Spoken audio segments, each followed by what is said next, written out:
What's up mga kapuso, mga ganap na dapat po natin abangan dito lamang po sa My Father's Wife.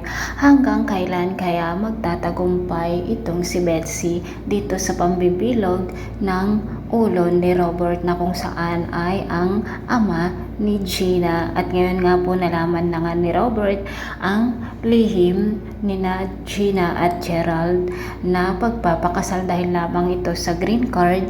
At nalaman na nga rin po niya na dati ay girlfriend ni Gerald itong si Betsy, mga kapuso.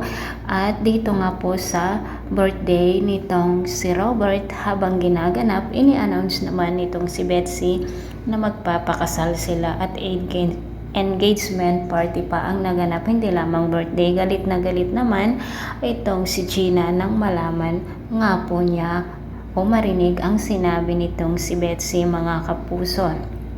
Samantala, dahil nga po dito sa ginawa ni Betsy kay Connie, kaya nga po ito na stroke at ito ang hindi alam nitong si Robert.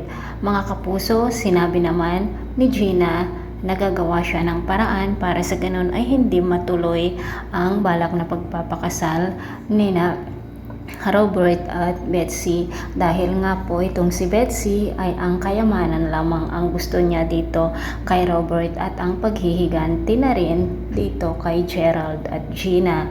Kung makakapagsalita lamang itong si Connie na kapatid ni Robert, siguradong masasabi niya ang lahat-lahat dito sa kanyang kapatid na scammer talaga itong si Betsy. Ngunit matutuloy kaya ang kasal ni na Robert at Betsy, mga kapuso? Sino kaya ang mas paniniwalaan nitong si Robert, ang kanyang anak na si Gina o ang kanyang fiancé na si Betsy, na kung saan ay ang best friend dati ng kanyang anak?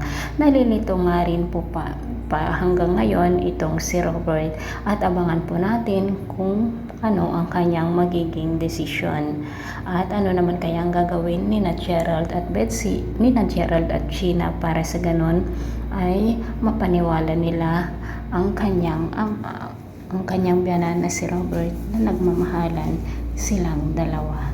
Maraming salamat. Bye bye.